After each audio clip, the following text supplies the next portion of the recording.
All right, hi everyone. My name is Kai, and I am here to do our first inaugural webinar for Character Creator 2.0.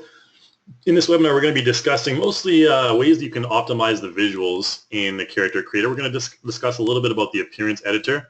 Actually, about half of the webinar is going to be covering the Appearance Editor, and we'll be talking about how you can generate your own materials using the Substance presets in Character Creator, as well as using the embedded materials and all kinds of fun stuff like lighting and other things that we'll get into later, IBL and stuff like that.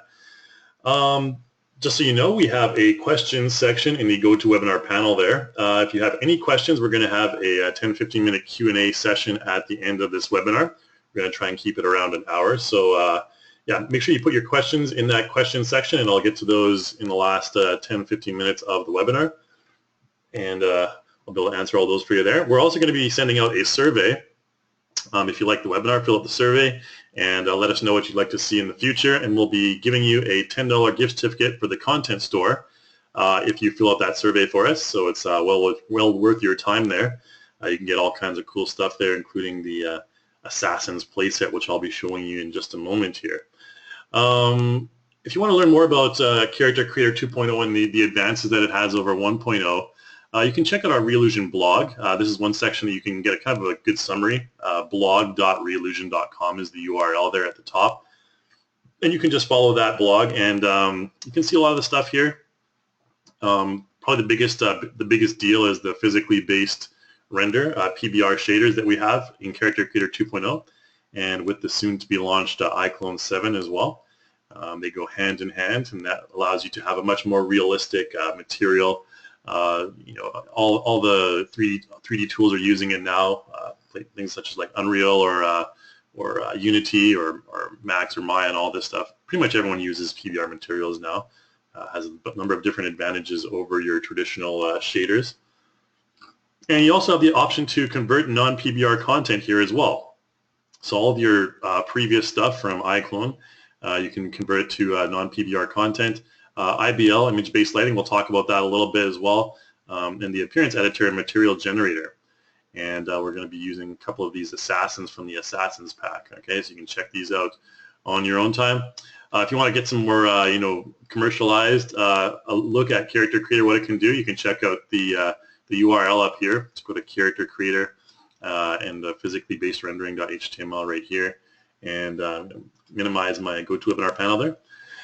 Which you can't see, but you can see a lot of the advantages of physically based rendering. It was very, very realistic, and using the Substance materials, we're able to really create a very unique and very personalized style for any material that you have, whether it be metal, wood, leather. We'll talk about a couple of those later on. We're going to be talking about the leather material a little bit later. You can see there's a number of different layers that the Substance presets have that you can really modify and customize to your own unique style. So basically, you know, no two props are going to be the same. When you're using these generators, you can create all sorts of varieties. The wood material, we may be able to talk a little bit about that at the end of the webinar as well. And yeah, so you can just kind of, you know, browse this page here and take a look at all the possibilities. It's kind of fun to kind of take a look and get inspiration from these things, especially for the fabric. We'll be talking a little bit about you know, how you can customize the fabric there as well. Aging and weathering, you can see the really unique looks to all of these shirts. Again, this is all this stuff is a lot of this stuff has been with us since Character Creator 1.0, but there's a lot of new stuff as well, a lot of embedded substances, which I'll show you momentarily, and including the texture input and multi-material design, which we can talk about a little bit later on. But really, that's all I wanted to show you. Just you can browse this page on your own time and really check out a lot of the videos and everything like that. You can see some fantastic PBR bodysuits here at the bottom. We're going to talk about the atmosphere as well, which is part of the IBL. All right, so that's about it. We're going to just close down Explorer right now. And here I've just loaded in an Assassin's character in Character Creator here. Now you can find the Assassin's character. You gotta purchase the pack to get all these Assassins characters, this Assassin's playset. It's pretty cool. You know, very much cool pack with a lot of PBR materials on all these characters. Very much inspired by Assassin's Creed. You can see a lot of the characters. There's archers, you know, just regular civilian characters as well. You know, I can go through a couple of these as the webinar moves on here. But what we're going to talk about first is we're going to talk about the lighting options in Character Creator, because now we have the ability to adjust the lighting options, which is pretty cool. So what I'm going to do first is I'm going to get my character into a kind of a cooler pose than this T pose he's in right now. To do that, we can go up to Calibrate, and you can have a number of different motions here, like this male pose. You can see there's a number of different poses you can use. Have your character in cool against the wall kind of pose. I don't know what this one's all about, but you know, just different model poses. I'm just going to go with number one. I think number one kind of looks the coolest for this type of character. All right, and you may be able to recognize as well that the background is kind of a IBL image, an HDRI image, which we can talk about a little bit later as well, and we can modify that as we will. But for now, just ignore the background. We can actually just, if we go up to our scene or down to our scene tab right there, we select the sky. We can actually go to materials, or rather, you need to go into visuals. I'm getting ahead of myself here.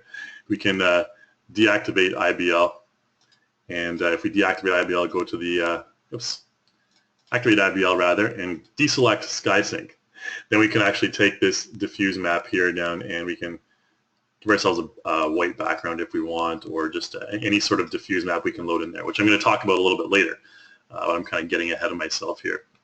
The first thing I want to do is talk about the regular lighting in Character Creator. So if we go to our scene manager, we have two different lights here. If we go under light, we have a key light and we have a rim light. So very similar to the setup in iClone, the default setup in iClone. And each light has their own values over here. You can modify the shadow, the color, and the multiplier is like the intensity of the light. You can also move it over here. So let's take a look first at how we can you know, modify these lights a little bit. If I zoom in on my character's face here, what we're going to do is we're going to try to create a shadow on his face. Now to do that, we need to disable our IBL. Now, I guess I kind of got to introduce what IBL here is first here, image-based lighting.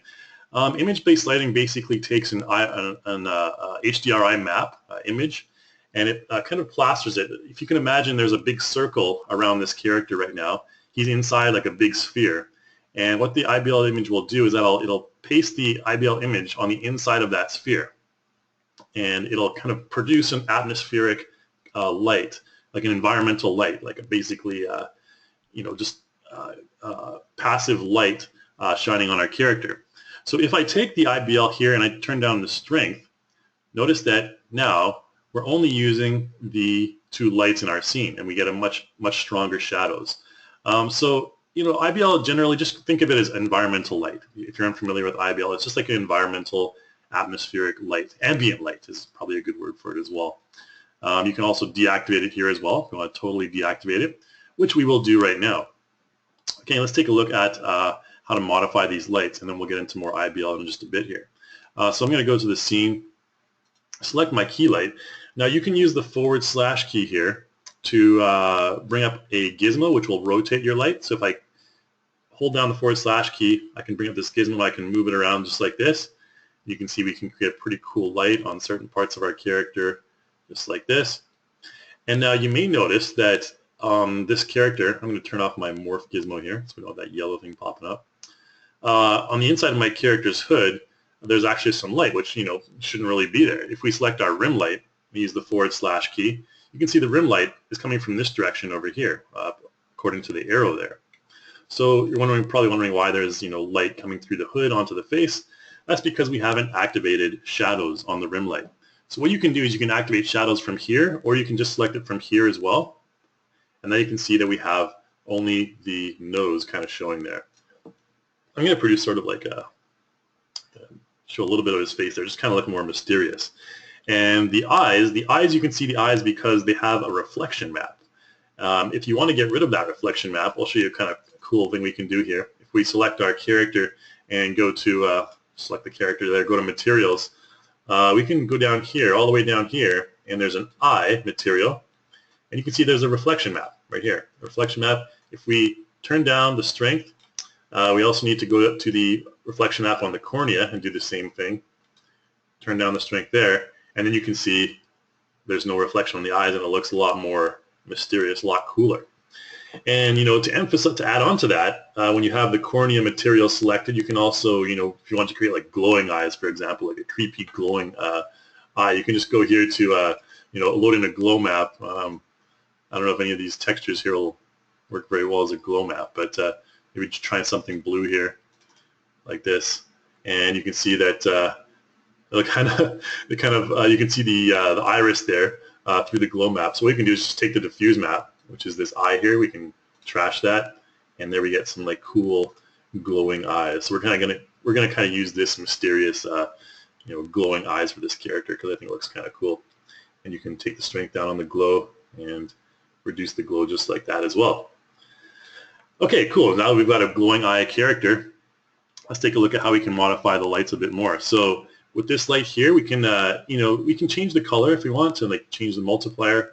Rather the color swatch here, we can change it to like maybe a kind of a red color. Maybe he's in like a red light district or sunset or something like that. A sunset color would be more of an orangish color, like something like this. So you can do that. You can pretend it's like sunset, or you can do that even darker as well. Something like this. It'll be like, just before dusk. And you can take the rim light then and move the rim light, just over here. The rim light is called a rim light because it's basically used to kind of create a rim on the edge of our character. You can see the light right here on the right shoulder. Let's just kind of move it a little bit. The rim light is kind of where you get an outline, like a silhouette of your character, and it really helps to make the lighting a lot more realistic and interesting. I like to keep my rim light, like with a very thin rim along the edge of the character there. So something like that, was really nice. I think the effect looks pretty cool. And we can take the multiplier value. We can turn that up. We can change it to like something like 2. You can see it'll be much brighter. You can change it to like 0.2, and it'll be very dark. And then we have a really cool, mysterious looking assassin right here. All right, so let's just kind of keep it at like 0.8. I think that's a decent value, or maybe a little bit higher. Let's try 1.5. There you go. I kind of like this this value right here. So that's the lights. That's your basic lighting. The shadow settings can be, if you go to the shadow settings here, right now we have the highest resolution for the shadow, 4096, which is what I'd recommend keeping it at. Now you can change the opacity of the shadows. Make the opacity a little bit less, just like this.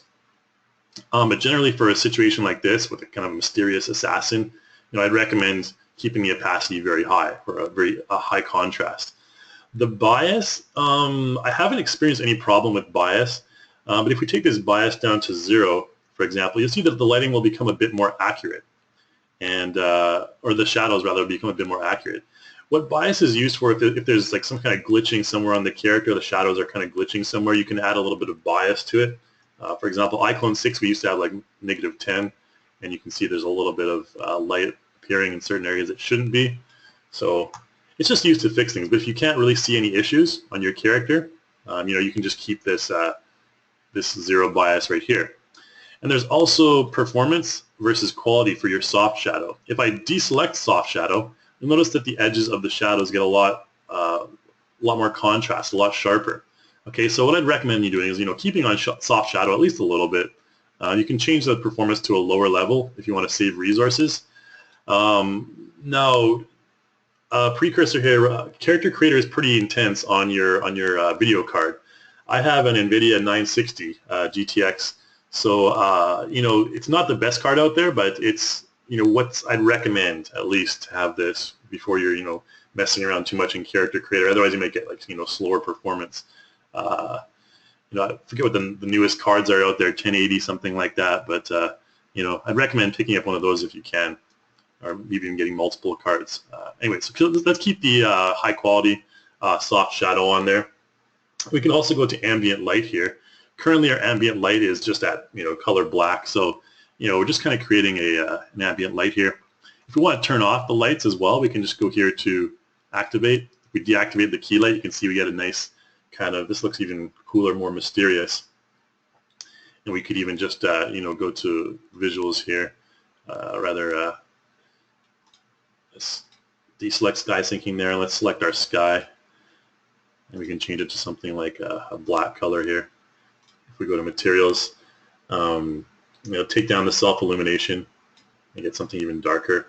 Take down the strength. It'll turn to like a white color. You can also swap out the diffuse map here if I wanted to. Swap it out for like something like this, right? And you can see the result right there. And you can also go here to your adjust the color. If we want to make it completely black, we can just change the brightness down to 0. And then we go ahead and the visual tab here, deactivate the IBL. So there we got a pretty cool, result where we can just see the rim light effects by itself there. Okay, you can create a very mysterious looking assassin character and bring the light up like this, key light. Maybe make it like a colder color like this. All right, so that's kind of how you can mess around with the lighting. It's the reason we've done this is so you can kind of get a look at what your character will look like in its final engine, whatever you bring it into, iClone or Unity or Unreal or anything like that. You can kind of get a better look at what it looks like. All right, so we've talked about that. Let's talk a little bit about IBL now. So I talked about IBL briefly before. Let's just activate the IBL here again. And what I'm going to do before I do that actually is go up to Atmosphere. So Atmosphere is like a combination of IBL and its own separate lighting. So if I go up to Atmosphere here, there's a number of embedded atmospheres you can use, like this one right here. If we just load this in, you can see it'll bring a much different kind of light to our scene. If we go to our scene manager and look at the lights here, whoops, you'll see that the key light is now 1.0. It's pretty white. The rim light is darker in 0.5. I kind of like this one right here. This one looks like you're in a museum. So this is combining the atmospheric light along with the light that you have on your character. Now you can also hold Shift-I. Shift-I will allow you to rotate your background. Now before we do this, I'm actually going to swap out my character really quick because I want a character with more metallic on them here. So let's go to pick this Assassins 5 character here. We don't want to save our project. We're going to lose the glowing eyes, unfortunately, but we'll have a cool character with metallic corset, or a very shiny leather corset, rather. Let's give her a calibration motion as well. Female pose. I don't know, which is a good female pose. Something like this. Okay. She's blowing a kiss. Now, what you can do, like I mentioned, pay attention to our character's torso here and where the light is. I'm going to just turn off the scene lights for a sec. I'm going to go to the scene manager and turn off these scene lights. So this is IBL just all by itself right here, okay? So if we go to the visual tab, this is what it looks like, just the atmospheric lighting just by itself. Now again, if I press Shift-I, I can rotate my IBL map, and you can see the specular reflections on her breast there and on the torso kind of moving right there. That's because the light source, the main light source for this one, is kind of right over here. So if we move it to this end, you'll see that most of the light is coming from the back. So this is kind of a cool way you can create this ambient light coming from the back there. If we bring it to the front, you can see the specular highlights kind of move across her body like that. And there you go. Okay, so iClone has or not iClone rather, Character Creator has a bunch of embedded IBLs that you can use in the atmospheres and everything like that. Now, if you increase the strength of it, you'll just get brighter environmental lighting. Okay, you can transform using the values down here as well, but I just like to use the Shift-I hotkey. All right, and you can also modify, adjust the color here as well if you wanted to, make it appear as though the light is a bit different hue, for example. Change that to something like this, and you can see that because we have sync sky image on, when we make this adjustment, the atmospheric light is going to change as well. We can change the increase the brightness, decrease the brightness, and get kind of a really cool atmospheric light before we even bring in our scene lights, our two scene lights. Okay, and yeah, so it's pretty fun to mess around with. If we change the hue to something a bit warmer, whoops, to something like this, nice red, nice dark purple there.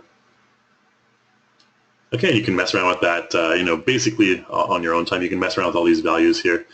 I can also load in my own custom HDRI maps as well. If I just double click the image-based lighting right here, I can load in, for example, this HDRI Sky 14. Now keep in mind that they have to be in HDRI format, okay, HDR format for you to bring them into Character Creator. So here, this scene is pretty cool. I kind of like this one for very subtle lighting. You can see there's kind of a sun in the background. So it's kind of like a sunset. And if we bring it around, you'll see that we get a very subtle result.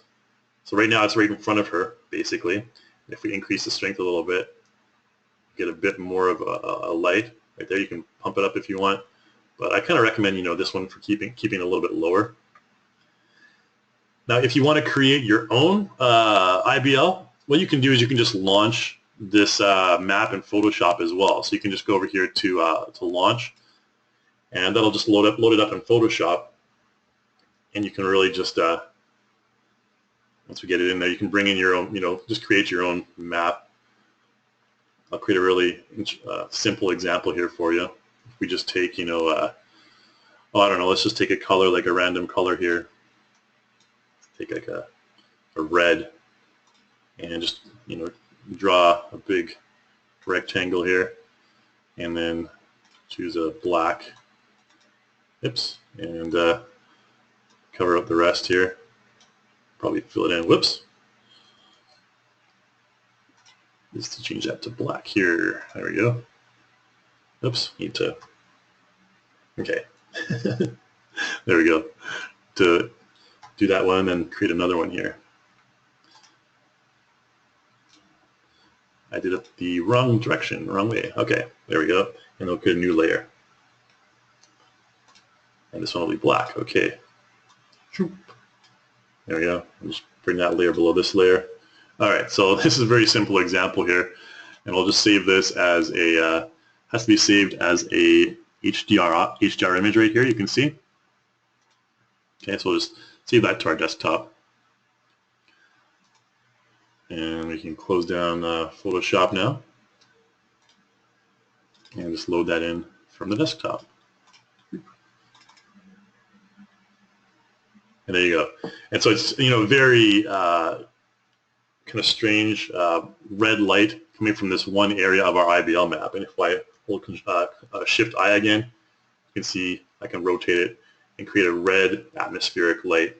The IBL has no shadows, so keep that in mind. There's no shadows on the IBL, but you can have a lot of fun with it. All right, so I think that I've talked enough about the IBL. I'll just bring a different atmosphere in here. I kind of like this one. You can also bring in your atmospheres from iClone as well. If you go to, let's load up iClone 6.5 first. I'm going to be using iClone 7 a little bit later, kind of showing you how to import into iClone 7. But all my atmosphere stuff is in iClone 6.5. Maybe go back here and move on while iClone is loading here. So I'm just going to create, let's just use this atmosphere. This one will work fine.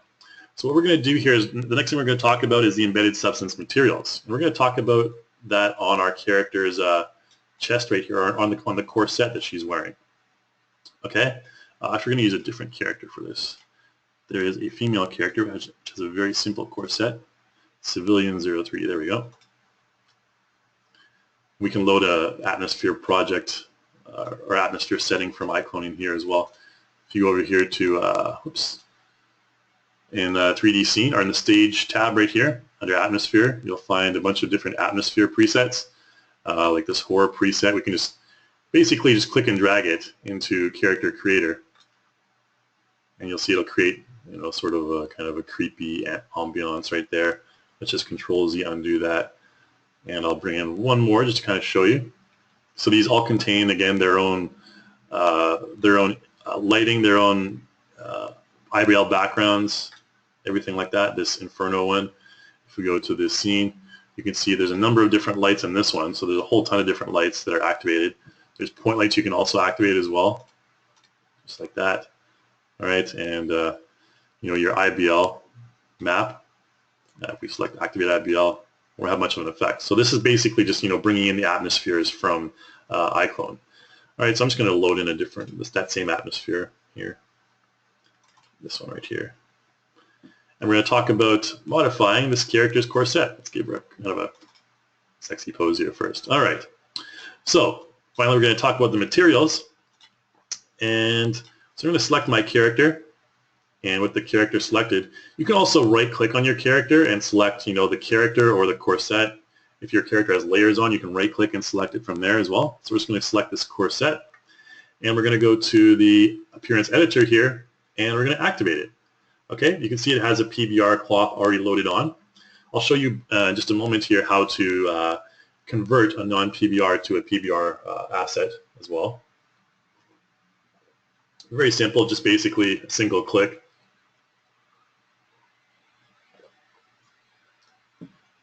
All right, just wait for this to load up. Again, obviously preferable if you have a faster video card. In just a moment here, I'm going to show you how to modify this leather corset using embedded materials, okay? So again, you can see, with the / key, nice reflective material right there, nice, shiny kind of leather, right? So let's go with the corset selected over to the appearance editor again. Now in the appearance editor, if I select the corset, you will see like tons and tons and tons of sections here. Now, it may be a little bit intimidating. We'll try and get through this. I'll kind of try and simplify it for you here. So just basically what I do is kind of just twirl down this corset section first, and you go to Mesh Data, and under Mesh Data, you'll find all the input maps. And the one that you need to pay attention to in this case is the color ID, and also the normal map. If you take the normal map, the normal value down, what will happen is you'll see that basically everything will kind of like flatten out, all right? And that's really not what you want. You want to bring that up and have some texture on your character. So we're using the inputs, and what I want to do is go to diagnostic mode in diagnostics here, and under diagnostics you want to enable it, and this will tell you if you go to mesh data and then select color ID over here. This is the only one I'm going to be talking about in this webinar. You can see that these parts here are defined by yellow. There's green little areas in the middle, and the side is blue. And the base is black, okay? The base is always black. So let's just disable this. Just remember those colors because we're going to be modifying two of them, the blue one and the black one on the side. So if we go to materials, under material you'll see all the sections here. And this is where you can modify each one of those sections separately. Okay, so if you go to base, again the base color is black. I go under base, and there's a section here called materials base. And right now we're using an embedded leather. Okay? You can see embedded leather. If I select that, I can change it to a generator, which we're going to talk about in the next example here. I can also change it to like a fabric if I want. If I want this, corset to be fabric, for example, like a cotton, I can do so. And from here, you can go into, modify all these other values right here. But I'm just going to talk a little bit about the leather one. You can also use like, linen. This linen one works fairly well with this example. You have a kind of a linen corset. If you want to change that. The nylon one maybe won't look the best, but that looks actually not that bad. And you can change all the colors as well by going into the tweak section. The tweak section will allow you to change the color, the contrast, and everything like this. Luminosity, if we wanted to increase that, we can do so. And the hue would allow you to change the color, just like this. And, maybe that looks a little bit better, nice burgundy example like that. Well, that's just using the cloth. I'm going to show you a couple more of the leather examples. If I go to materials here, we can go to embed and choose metallic. There's also metal. I'm just going to show you the leather one here for time's sake here. And now we've adjusted the tweak value, so now it's a purple. So if we go back to tweak, and we just double click on the hue slider, that should restore it back to its original value. Nice. There you go. Okay. So when you double click on any of these texts right here, it'll just set it back to the default values, which is kind of a useful little tip there. But let's go back to base here and materials. So now we have crocodile leather. There's also like Cordovan leather, something like this. I kind of like this Cordovan leather because it's a little bit more randomized. And there's also full grain leather. We can use this nice full grain leather as well as part of the corset. And there's also plush. Plush is useful for like winter jacket type deals and stuff like that. So these are the embedded leather presets. Let's just go ahead and choose the full grain one here. And again, with this full grain one, we can tweak the color and everything like that. If I want to have it a little bit darker, let's change that luminosity down a little bit, just like that. Maybe that looks a little bit better. And then there's all kinds of other stuff that we can modify, which we're going to talk about more in the next example, because we're going to generate our own leather in the next example here. I just kind of want to show you quickly. You can use tweak and transform an abrasion if you want to have like an abrasion on your base right here. You can enable the abrasion, and you can see in this particular example, it's just kind of creating a fading on areas that'll be popping out a bit more. So you get a nice fade right there. And the abrasion, you can change the sharpness area, all this kind of stuff. I'm not going to worry too much. I'm not going to mess around with that too much. I just kind of want to show you where everything is. So you can use those embedded leather presets and create your own unique leather in a few minutes. And so that's pretty cool. All right, and then on the side, if you can recall, when we use diagnostic mode, the side is like a pattern. And that goes into if we go down here to diagnostics, again, just to remind you that the side here is blue. So in the blue section here, basically the only thing we're doing here is we're just using a fabric and a cotton fabric. And we can change that to whatever we want. If we change that to linen, for example, we'll just basically change the color. And you can see that those the symbols will still appear over top of it. Those lines and the little symbols there. Let's try something like denim, for example. I'll try and get a darker color there. All right, so there's denim underneath that. So you can kind of create really cool fabrics. Now those symbols and those lines are coming down here from the plaid and the pattern section. Okay, so under plaid, you can see stripes right here.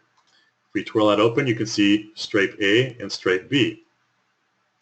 Now, basically, we can change the thickness of these stripes. So say, for example, we wanted stripe A to be a lot thicker. Then we just take this one stripe up like this, and you can see that one side, a stripe will be a lot thicker right there. Let's just change it back down to 0.04. Get back down to regular size there. And so these are just, you can rotate these if you want. Change all sorts of values. Say, for example, we change this one to 135. It'll just kind of put them both on the same angle there. Change it back to 45 right there. So that's kind of how you can modify this section right here. And those symbols come from the pattern section. So plaid, you can also add like other lines. You can see there's stripe. We're only using stripe A and stripe B. You can also have two other ones as well, but we won't get into that right now. There's also patterns, pattern 1 right here. We load that up. You can see we have the color intensity and everything like that, all that fun stuff. And I believe the pattern, if we go under patterns right here, we're able to change the color intensity. There you go. So you can kind of see it a little bit in the background there. And this one we're using, I think, pattern 1 and pattern 2.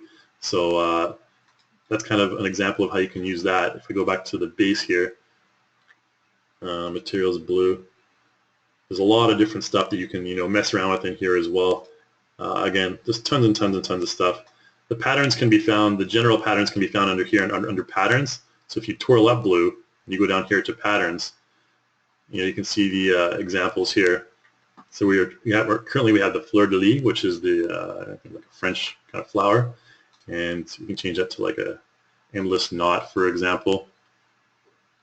And you can see some of them change to an endless knot, so we have to go to pattern 2 and do the same thing. Change it to an endless knot. And so there's all kinds of fun stuff you can mess around with to change the appearance of your material. Just make sure you go into diagnostics mode and find out according to your color ID. If I go to mesh data up here again, you can see this color ID. This will dictate which areas of your mesh are covered by which patterns or which colors in the diagnostic mode. And we have other tutorials on that. It gets a little bit complex, but we have other tutorials on it, and you can always email me as well and ask any questions you might have about that. All right, so let's get to working on our leather jacket. So what I'm going to do is I'm going to kind of try and create a type of leather jacket. We're going to convert it from traditional material to PBR material now. So I'm going to go back to my content manager here, and I'm just going to go back into regular projects. Under professional outfits, we have like a army officer dude. Okay, so let's load that up. I'm going to kind of create a different type of jacket, kind of like, I was just kind of inspired by The Walking Dead for this jacket. You know, you got like a, haven't seen human life for quite a while or something in the post-apocalyptic world. Let's just change the calibration here to give him a nice female pose. Just kidding. We'll go over here and use something like this. Okay, so we'll just change it. We're going to change this guy's outfit. We're going to change his jacket first. Now, if I select his jacket, just right-click and select it, Field Jacket here, and we go to Appearance Editor, you'll notice that it just contains a G6 cloth SBSAR. There's nothing about PBR materials on that. So if you want to change it to a PBR material, you need to go over here and select this substance material, and we're going to choose this 3 material. Okay, so the number of colors in diagnostic mode, if you have more than 3 colors, you want to choose 5. So for example, the last one we had, I think, 4 materials, 4 different colors in diagnostic mode, so we choose the 5 material one. But for this one, we only have, I think the buttons are separate, and then the actual jacket itself is separate. So only 2 sections that are separate. So I'm just going to choose 3 materials here, and then activate the Appearance Editor.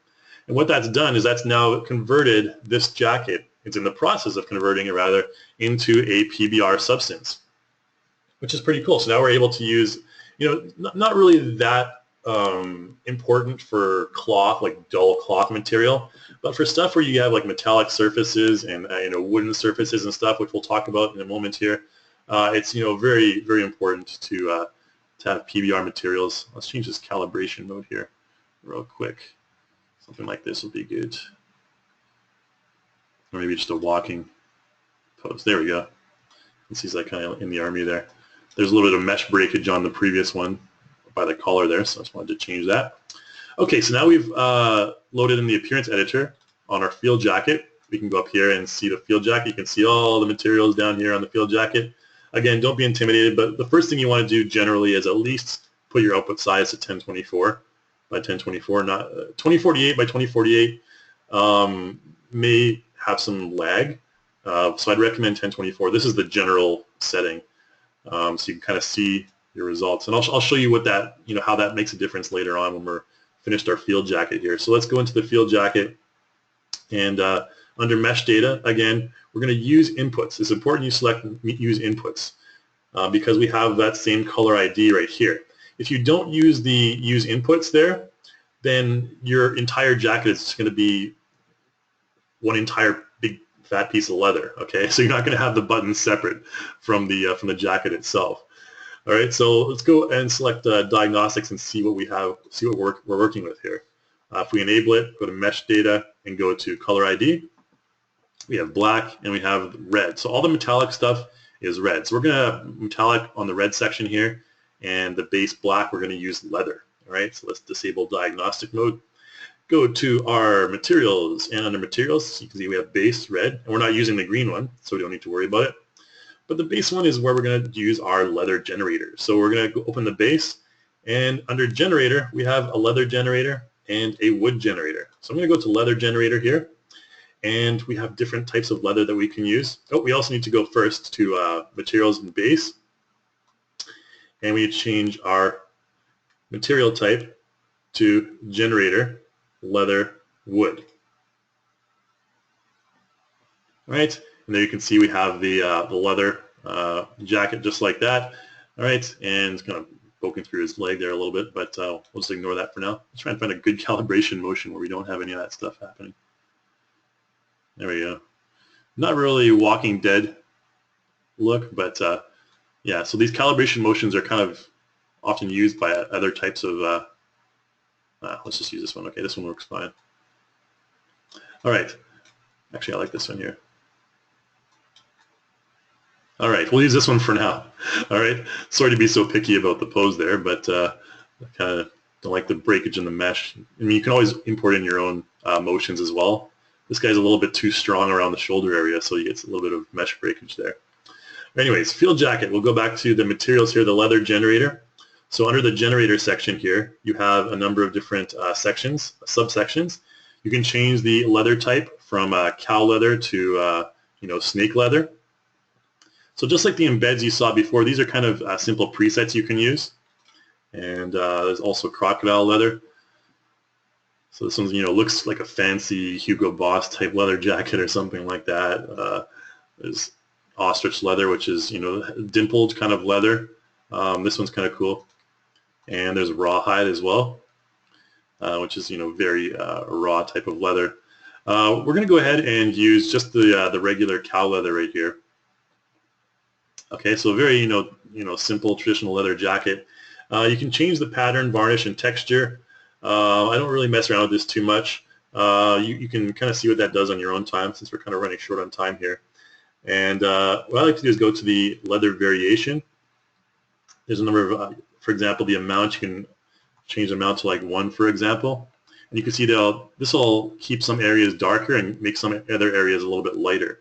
And you can change the hue, saturation, and lightness of the leather as well. If you want to change it to like 0.2, you have a much you can see the amount, the variation there as well. What I'll do here is I'll just change the lightness to something like 0.4, so we get a little bit of a darker, maybe 0.5, 0.45.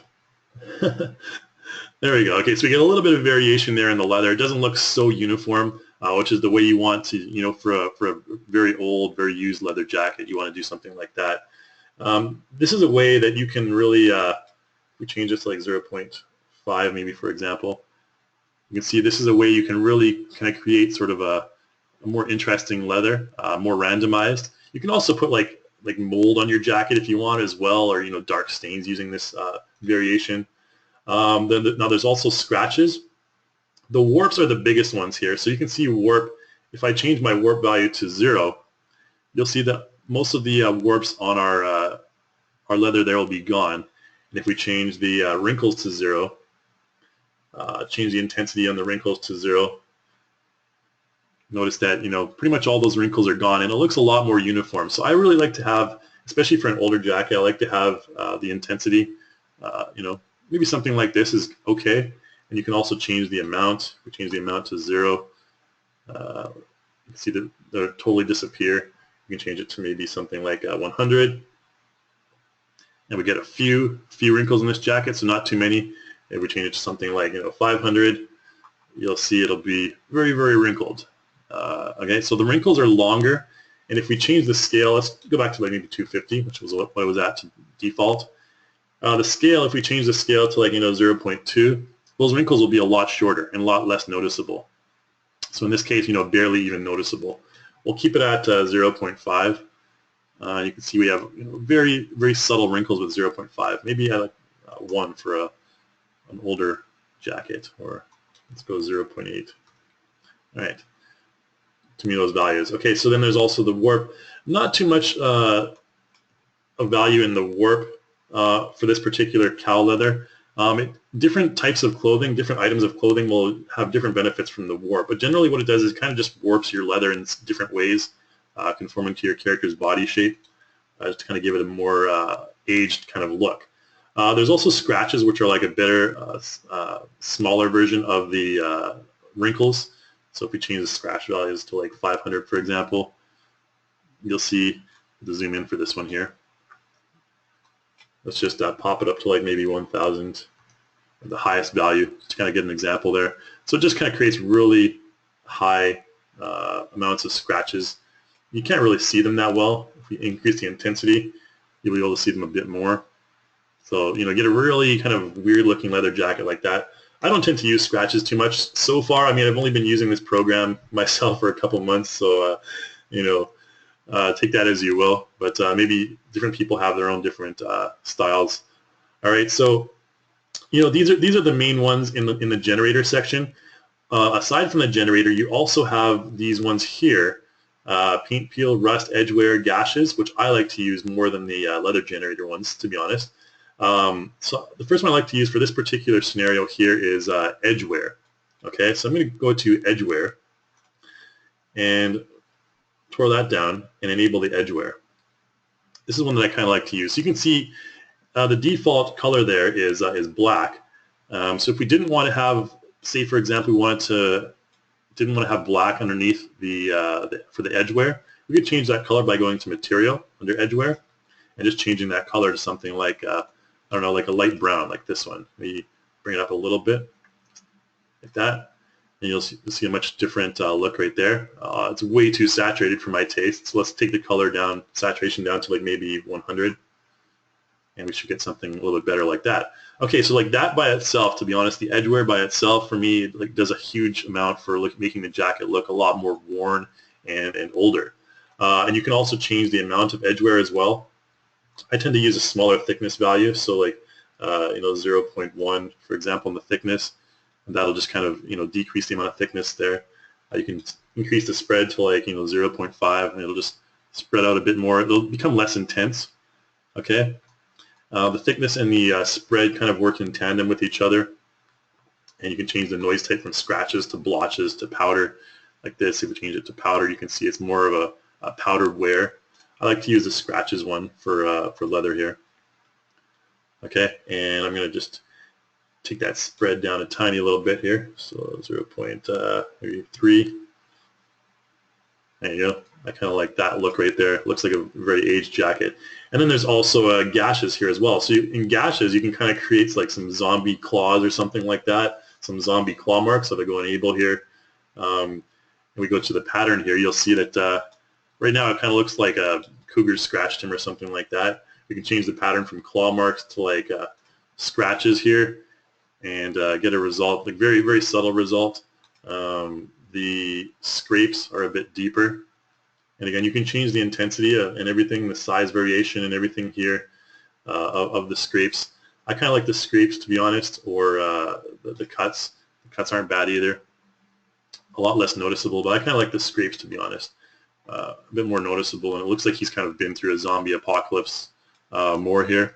So, there we go. And then we can also, on top of the gashes, adjust the dirtiness. So bring some dirtiness down on there as well. Get some dirt on that jacket. Change it from like sparse default to dense. And we do that. If we increase the amount to like 1, you should be able to see it a little bit more. There you go. A little bit too much dirt right there. Maybe change that to like 0.6, for example. And you'll get, just notice here above the pockets here, you get a little bit of dirt in that area, which is really cool, I think. There's all kinds of things you can use. Just like I mentioned, no two leathers or no two metals or anything like that are going to be the same. Now we're going to have a second Character Creator 2.0 webinar in the future, maybe next month or a couple months here, where we're going to talk about other things like the metal, the wood, and how to export your characters to iClone into Unreal. I guess I can just go ahead and finish off this guy first with his jeans and everything. So let's go to our clothing here and just give him some jeans, just to kind of finish him off here. I like these jeans here will do just fine. He looks like he's ascending into heaven or something. And I'll give him some shoes as well. I think we have a dirtier pair of shoes. Oh, maybe we don't have a dirtier pair of shoes. But you can definitely throw dirt on those shoes and throw some stuff on the jeans. Anyway, so this guy, he looks like a Walking Dead character to me. And then what you do is if we load up iClone here, iClone 7. Currently I have early access iClone. I think the official launch is going to be in the beginning of May here. And we'll load that up. With this character, you can also add in stuff like accessories. I'll kind of show you really quickly how to, since we have about 5 more minutes here, I'll show you how to import in a prop into iClone. You can take any prop basically and bring it onto your character. Let's say, for example, we wanted to load in this box, for example. When we bring in this box, it's going to load as an accessory on our character. But we can take it. Basically, our character is going to export into iClone with this box. Okay. So we're going to just go ahead and export up here, export iAvatar. And you can change the values. But one final thing I want to show you as well before we move on, just really quickly on the jacket there, the material, the resolution that I forgot to show you here. Field jackets, there we go. So the output size, the resolution right here, you can see is 1024 by 1024. See what happens if I change that to like 512 by 512.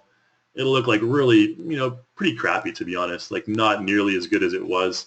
And if you change that to 2048 by 2048, you're going to get like a very detailed leather. It may even have some unwanted details that we don't want. So, keep that in mind if you're tweaking, your leather. You can see there it looks like, it's very, very detailed. It almost looks like it's burnt or something like that. So, keep that in mind for your output size. I tend to keep it at 1024 for this particular type of cow leather. All right, just kind of so we get more of a rounded type of leather dimple on it. Okay, so we're going to export this guy altogether to iClone 1024. And we're going to use iClone 7 right here. You can also select iClone 6.5. We'll just go ahead and export it, and we'll just call it Rick. Even though he doesn't look like Rick. I'm a Walking Dead character if you guys haven't watched the show. Okay, and then we'll load up iClone here. And in the next webinar, like I mentioned, the Character Creator webinar, I'll also talk about how you can edit the mesh. We're going to be releasing a tutorial on how to use the mesh editor in Character Creator, I think sometime this week, probably Friday, I think. So let's go ahead and bring this Rick guy in. And then we'll have the webinar on a similar topic later on, I think in May. So with this guy in iClone here, you can see it loads in. There's Rick right here. We've loaded him in. And it loads in with the box as an accessory. So all you need to do is just like right-click the box, go to Attach. And notice here it says Accessory, Box, LO. If we go to Attach and detach it, it's going to, boom, just change into a prop. And you can move that prop wherever you want. And you can save it. If you go to Content, go to Props, Custom, Prop Folder, you can save it as a prop by pressing this plus button here. All right? And that'll save it as a custom prop. All right, so I think that's really about all there is to it. We're right on the button here for time. So if you have any questions, I'm going to get into the questions Q&A section right now. So if you have any questions, I'll be happy to answer those questions for you. You can also email me. My email is kai@reallusion.com. That's K-A-I @reallusion.com. If you have any questions that aren't answered in this Q&A section. So let's bring out the questions section. We already have a bunch of questions. All right, so first question, is it possible to use an iAvatar bone structure within iClone to add different meshes to each part, then further modify it in Character Creator? This is a question from Jonathan. After bone structure with an iClone to add different meshes to each part, and then further modify in Character Creator. Yeah, I think what I just did is kind of like the reverse of that.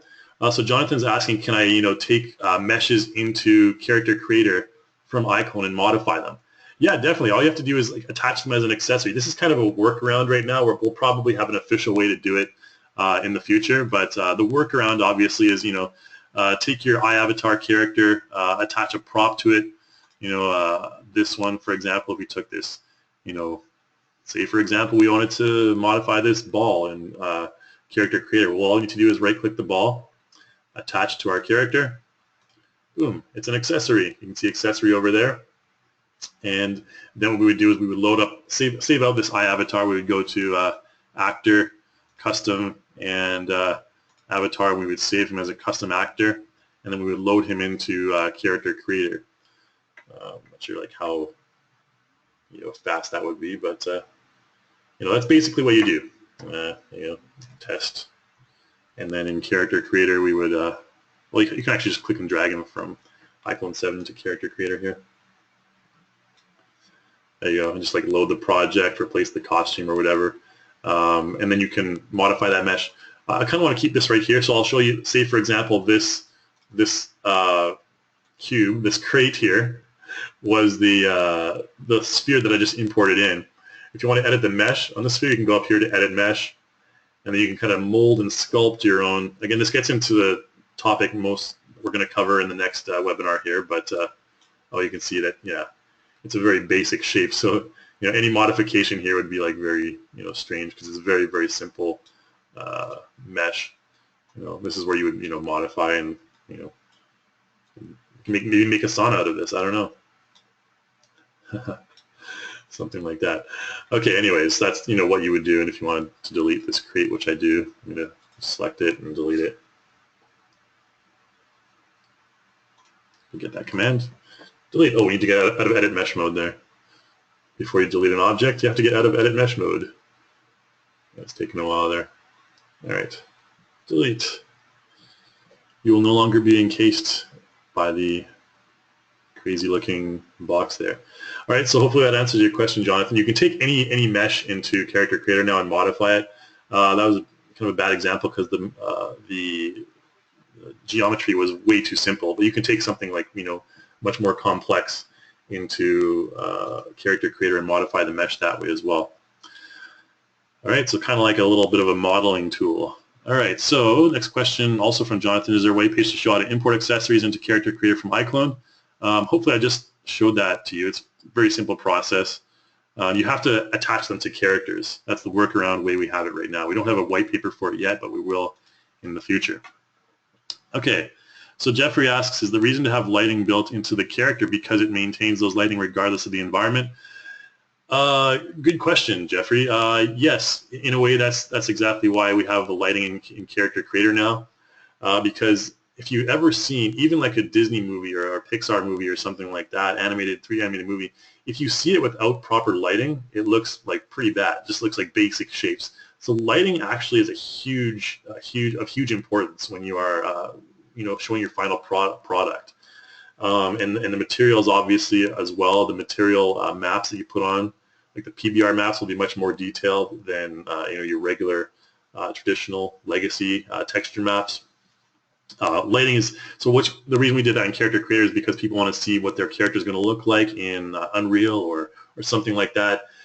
So we have that the lighting, we have the IBL, we brought that into Character Creator as well. So those are the biggest reasons, because you want to kind of see what your character looks like when it's when it's actually in game in a game engine, and you can achieve that by using those lighting tools in combination there. Okay, so we have a question from Ron McNamara. Will Character Creator ever give us the ability to make quadruped characters as well as biped characters? Yeah, we are thinking about that.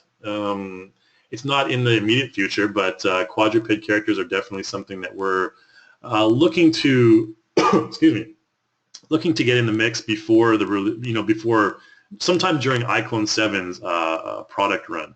Okay, so before iClone 8, I can tell you that much. Yeah, I'm not sure as far as timing when that's going to be integrated into Character Creator there. So I can't really give you any more details on that, unfortunately, but we will have it just sometime during iClone 7's product cycle. I can tell you that. Sort of give you a very vague answer there. Next question is from Michael. Can lighting and atmosphere you set in Character Creator be exported into iClone? Very good question. I don't believe with this version right now we have the ability to export that. I've never done it. No, I don't believe we have the ability to export the atmosphere settings.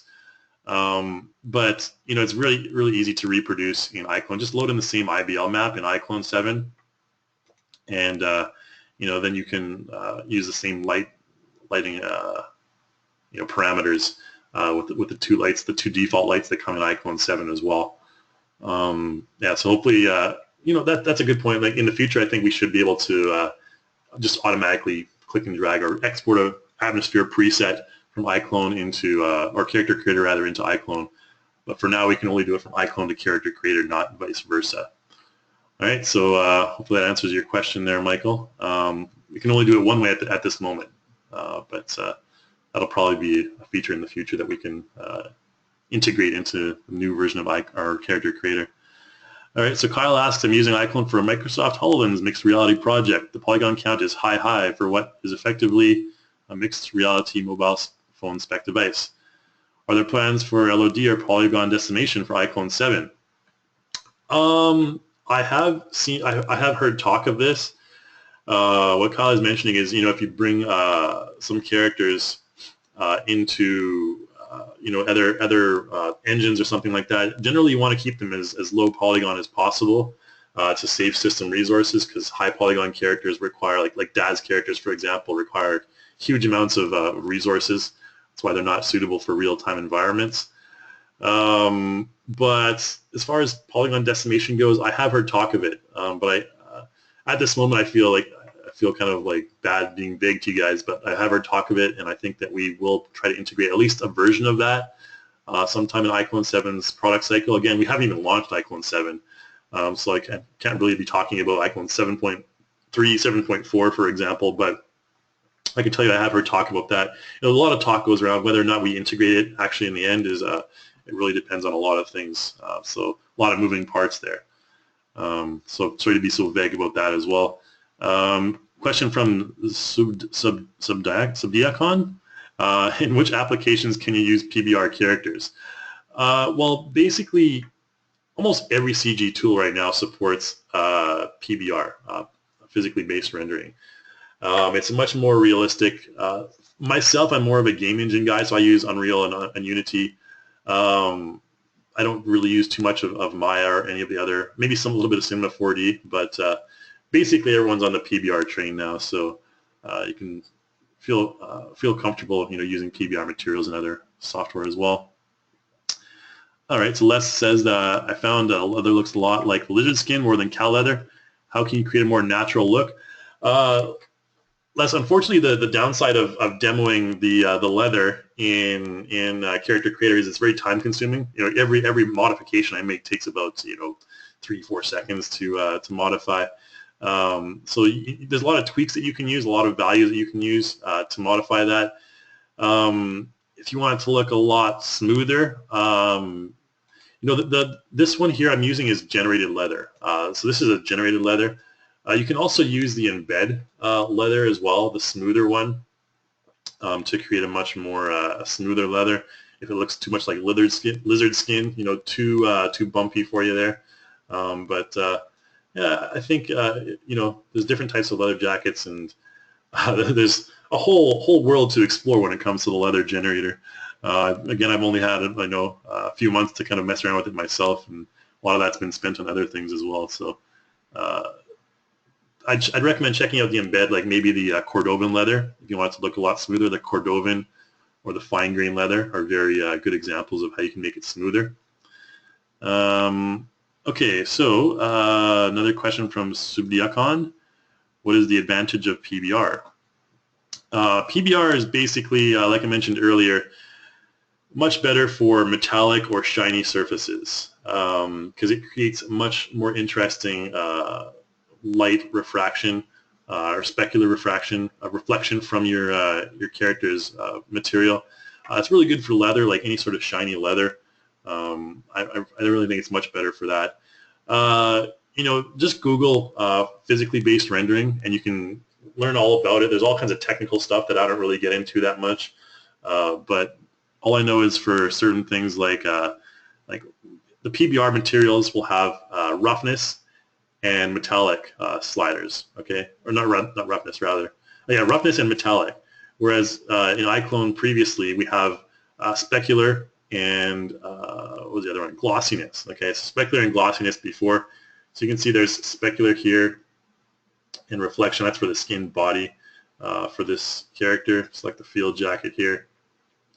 And we have these materials here. You can see the little flame there in the bottom left means it's a substance material, and you can see here we have roughness and metallic materials, okay? So these ones are much more accurate for creating the appearance of smooth or metallic or even leather type surfaces. All right. So good question. Another question from Sabia Khan says, PBR materials like wood and leather are included. Will future materials have to be bought? I can't really say that right now. Probably we'll be releasing some packs that you may have to purchase. There may be some bonus stuff coming out. I really don't know too much about that stuff. The product releases for content that much.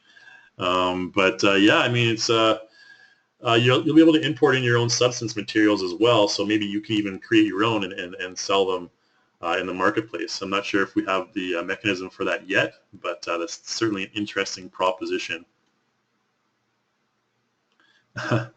Okay, so Lenny asks, can I cover skin adjustments? Lenny, in the next webinar for Character Creator, we're going to be covering skin adjustments. So keep in touch with us. Keep a lookout on our webpage for when the launch date for that webinar will be. Launch date. When the date for the webinar will be, and we're going to be covering a lot more about the character adjustments, such as skin and everything like that. And that'll also cover importing your character into Unreal as well. So Walter asks, has a number of decals increased in 2.0? I believe we still have 3 decals in the material or in the appearance editor, material editor. Yeah, we have 3 decals. So still 3 decals. I'm not sure if there's any plans to add more, but decals are basically what you can add like a badge or something onto your character's jacket if you want. So unfortunately, Walter, we only have 3 decals at this time still. All right, so nope, nothing else in the material section. Right, so Deborah asks, what will I be able to do with the material or the mesh editor? Will this feature help me for creating my own clothing? Yeah, definitely. The mesh editor is a really good. I mean, it's a very basic tool compared to stuff like ZBrush or Mudbox or something like that. It's very, very, very basic, and I wouldn't, recommend using it for a do-all, end-all. The tutorial that I'm releasing this week will show you how to create your own hat, like a very basic, primitive type of hat, and import it into iClone, or import it into Character Creator and use the mesh editor on that. A very simple example. So stay tuned for that. It'll probably be launched or probably be published on, I think, Wednesday, Thursday or Friday. I can say for sure is when the that tutorial will be published this week here. Okay, so so Peter mentions that how can you create a character in Character Creator 2 and use it in iClone 6? There's an option when you export your character, like I showed earlier. When you export to iAvatar, there's an option at the top to change from iClone 6.5 to iClone 7. Okay, so we're compatible with both. All right, so you can choose those options there. Hope that answers that question. Will the future release of Character Creator 2 be able to export directly into iClone 7? James asks. Yeah, definitely it will. You need to get the alpha release of iClone 7, the newest release, and that will allow you to, even now, just export into iClone from Character Creator 2.0.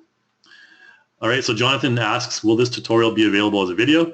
Yes, we are recording this right now. I forgot to mention, everyone, we are recording this. So if you have, if I skipped over something too fast for you, you can kind of go back and review it. We'll publish it on YouTube, and we'll send the link to you guys so you can review all this stuff at a later date.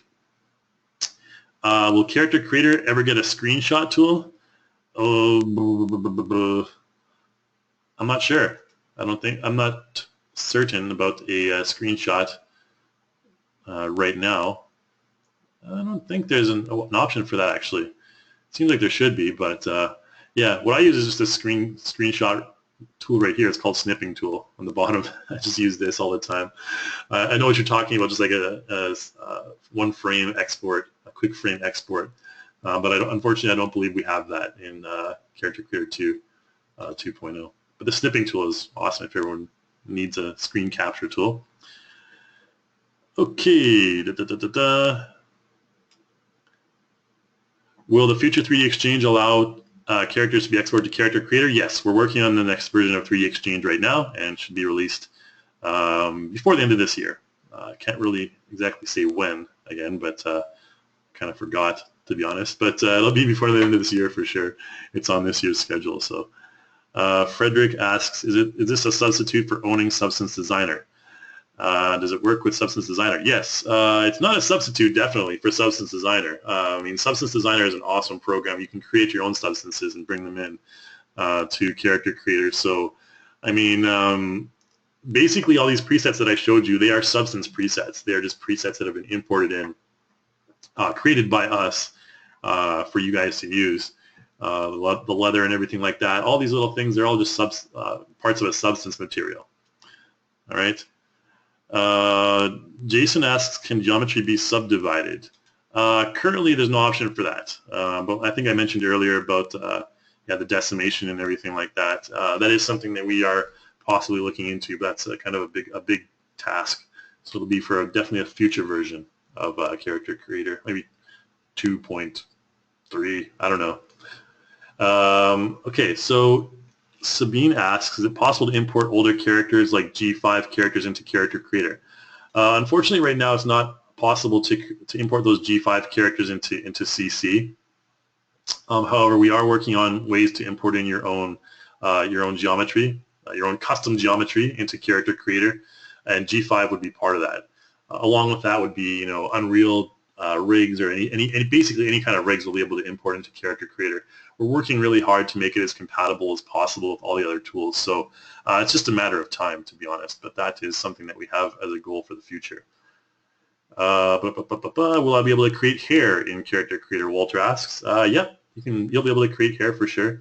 Or rather, not modeling hair. You'll have to import in like kind of a hair from ZBrush or something like that, and you'll be able to modify it. But you can't create it from scratch in Character Creator, unfortunately, Walter.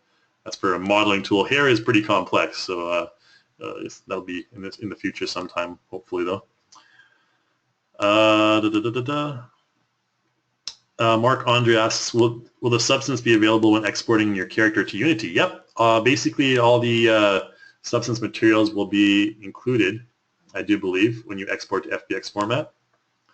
And you can have those you can use those with your PBR shader in Unreal, or you said Unity. All right. So Jeff asks, can you share purchased assets between iClone 6 and iClone 7? Yep, you definitely can. So if you purchase something for iClone 6, you'll definitely be able to use it in iClone 7. Unfortunately, stuff that's purchased and installed, I think it offers you an option to install it to iClone 6 or iClone 7. And I believe you have the option to install it to either one. I'm like 90% sure on that, 99% sure. It'll prompt you which version, if you own both versions, it'll prompt you which version you want to install to. If you want it to be backwards compatible, just use iClone 6. But unfortunately, keep in mind that iClone 6 does not support PBR. So any PBR content will not have that option. Question from Frederick. Best base morph set for creating different characters, personal recommendation. The morph set that I recommend is we have a morph set. Oh gosh, what's it called again? It's been so long since we launched that. There is a morph set that you can get from the content store. Totally blanking on the name right now. Sorry, guys. Character Creator, it should be under here. I'm just in the content store, by the way, in case you're not aware of the content store. Morphs, all right? Oh, these ones are pretty good. For very stylized characters, these are from Studio Tokamotion. He's going to actually be having a webinar next month as well. If you want to, get in on that, I'd recommend, getting in touch with us, and we can send you information on the GoToWebinar on the webinar with Tokamotion. Oh gosh, where are they here? We have a pack that should be somewhere. It should be in this section right here, to be honest. I'm not sure why it's not, but it's only one page. There is a, oh gosh. Let me just find in the content manager here. It should be here. Essential Morphs. Okay, it's called Essential Morphs. I'm not sure why it's not appearing there in the content store, but it's called Essential Morphs. I'd really recommend picking up this pack. Maybe I can find it if I search. Fingers crossed that our search engine in the content store actually works. But Essential Morphs is a really good set of morphs. If I go into here, you can see there's all sorts of different body shapes, and these are really good ones to start from. And there's like tons and tons of different morphs you can use on your character as well. Kind of a little bit off topic with the morphs, but here you go. Character Creator, Essential Morphs and Skins right here. Definitely check this out. These are good presets to start from. You can see all the different types of characters you can create just from this. And there's also a skins one as well. You can see it includes these age, skinny, and strong morphs. You can create this kind of effect on your characters. Really recommend checking this out. It's almost essential if you're going to use Character Creator in any sort of capacity. That's why it's called CC Essential. All right, so check that out. Okay, let me just bring up my questions here one more time. I've got a couple more questions left, and then we're going to have to end the webinar here because we're running out of time. So Charles asks, will all the files and assets automatically transfer from iClone 6 to 7? Yes, so I answered that question. Assets will transfer from iClone 6 to 7, no problem. So Jonathan has a suggestion here, a program called Balancer. That's Balancer. Balancer is good for decimating polys as well. I'm not sure if that's, I've never heard of that program. I'm not sure if it's free or you have to pay for it, but you might want to check out Google Balancer for decimating polygon counts on your characters. Okay, okay, question from Anthony. My question is, can we use the PBR substance materials from with custom created clothing, like from Marvelous Designer? Yes, you can apply these custom PBR substances to any clothing that you bring in from Marvelous Designer or anything like that. There's white papers on how to do that, which you can find in our developer center. It's a good page for you guys if you're looking at creating your own outfits. Developer.reallusion.com. Okay, this page right here, and you'll find a lot of the resources here for iClone, Character Creator, developer resources such as the white papers and everything like that. Excuse me. Definitely make sure you check all these out. Okay, if you have any interest in developing stuff and selling it in the content store or the marketplace, definitely do not delay in checking that out. All right, so a couple more questions here. Steve asks, once you use the generator to create a specific leather, can you save those settings so you can reuse without doing it all over again? Yep, just save it as save your project. So I forgot to show you guys how to save a project here. In case you're unaware, go to File, Save Project As, and all those settings will be saved. Unfortunately, I've been asking for this forever. We don't have like an eyedrop tool where we can just take one material and paste it on another item of clothing. I really, really want that because it saves a ton of time. But unfortunately, we don't have that yet. But hopefully, that's in the future. Just a simple eyedrop tool. Copy a preset and paste it onto another item. That will hopefully be in the future. We've been looking for it for a while. Okay, so Charles asks, is there any facial camera stuff coming up? Facial mocap camera stuff? Yeah, last I heard, we're currently working with the company for facial mocap. Can't really tell you when it is, unfortunately, but again, I'm not privy to those conversations for detailed release dates anyways. Okay, okay. We'll do one more question here.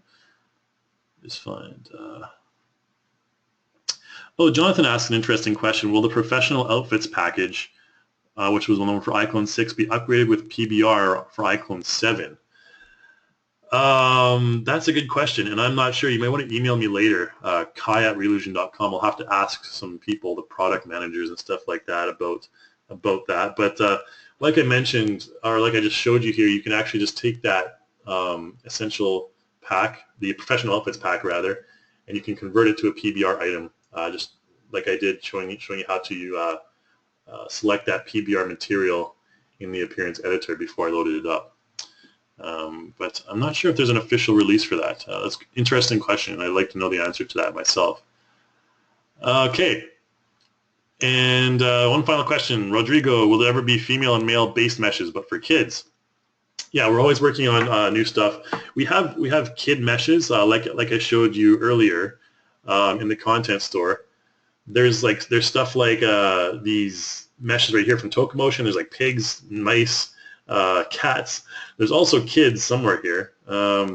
This Lindy morph bundle is like for a kid as well. There's a bunch of children kid morphs. I don't know if you call them children morphs, kid morphs, adolescent morphs. You can find them here. These ones right here by Tokamotion are pretty good. They're pretty characterized, like pretty cartoonish, but you know, they're pretty good for kids. I've used these in a bunch of projects myself. I recommend checking these out if you get a chance. All right, so yeah, we're 20 minutes over time, so that's about, we're going to cut it off there. Again, any questions, just email me, kai@reallusion.com. Make sure you fill out that survey for the webinar, and we'll send you a $10 gift certificate for the content store. And again, thank you so much for attending, everyone. We had pretty much a full house today for GoToWebinar, and you know, hopefully to see you again in the future, and hopefully you learned a lot. And I'll sign off now, so thanks everyone for attending, and I'll see you next time.